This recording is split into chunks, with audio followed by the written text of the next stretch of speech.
wa asa an tuhibbu syai'an wa huwa syarrul lakum wallahu ya'lam wa antum la ta'lamun. Yang artinya boleh jadi sesuatu yang tidak engkau sukai sebenarnya itu baik untuk dirimu, di mata Allah pun baik, dan bisa saja yang kau kira baik sebenarnya buruk untuk dirimu. Engkau tidak mengetahui, sementara Allah yang paling mengetahui. Sebagai orang yang mengaku beriman kepada Allah, yang yakin takdir kita itu ada di tangan Allah, nasib kita ada di tangan Allah, hidup dan mati kita ada di tangan Allah, sejatinya apapun yang dipilihkan Allah itu artinya atas keridhaan Allah. Kalau Allah yang menghidupkan dan mematikan kita ridho dengan takdirnya, kita tidak punya alasan untuk tidak ridho. Kapan saja Allah berkehendak untuk memanggil kita, kapan saja Allah menyuruh malaikat mautnya, nggak bisa kita halang-halangi. Biasakan bersedih berduka. Kalau ada kesempatan baik tapi nggak kita lakukan, itu pantas kita bersedih. Hanya ketika Allah suatu saat mengirimkan sakit kepada kita, tentu saja itu pilihan Allah supaya kita banyak berhenti dulu dari aktivitas kita yang kadang-kadang melalaikan kita. Saat sakit itu Allah ingin memperkenalkan dirinya kepada hambanya yang selama ini sangat sibuk. Saat sakit dibuatnya kita doanya lebih khusyuk.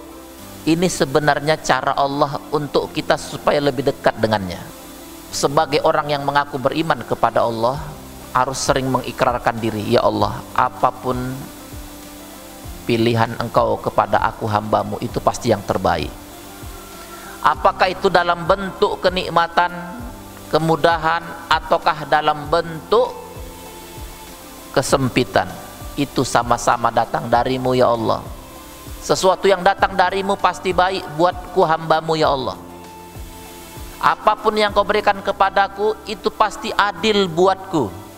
Seluruh takdirmu adil buat hambamu. Makanya hanya orang yang dadanya lapang bisa mengatakan, ya Allah, pilihan engkau pasti yang terbaik buatku. Para nabi, para rasul adalah orang-orang yang diangkat derajatnya oleh Allah, tetapi dengan terlebih dahulu dipilihkan ujian-ujian yang berat. Persangkaan baik kita dalam hidup ini itu menjadi nilai skor tertentu di mata Allah. Oh, ini hambaku, ridho dia dengan yang kuberikan walaupun ujian kesulitan. Ya, jadi pilihan Allah itu pasti yang terbaik. Tugas kita adalah mengupgrade diri, tambah ilmu, banyak silaturahmi, baca buku. Tujuan agama ini salah satunya supaya dada kita ini lapang. Kenapa? Itulah buah daripada iman, Bu. Buah daripada iman. Jadi bukan soal kaya, miskin, punya pangkat atau tidak, punya gelar atau tidak. Orang-orang soleh mengatakan man lam yaduk lam ya'rif, yang nggak bisa merasakan hadirnya Allah dalam hatinya, siap-siap menderita. Masing-masing kita diberikan Allah kelebihan. Jangan karena melihat kelebihan orang, kelebihan diri kita, kita lupakan, lupa kita bersyukur sama Allah. Sesuatu yang sering membuat kita sakit, kecewa karena kesulitan yang kita hadapi, semua doa dikabulkan, tapi Allah yang menentukan dalam bentuk apa. Banyak doa itu dikabulkan dalam bentuk yang lain, karena kalau dikabulkan seperti yang kita minta, Allah tahu ini nggak kuat ini, oh ini nggak siap ini.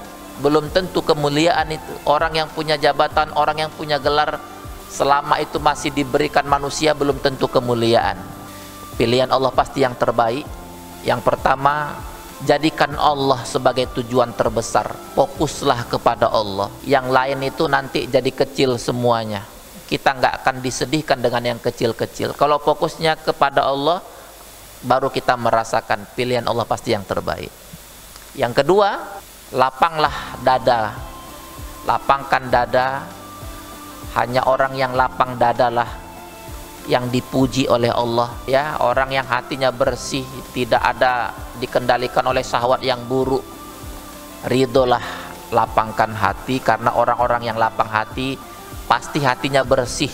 Orang yang hatinya bersih akan dibangkitkan Allah nanti, dilihat mana ini hati yang paling bersih.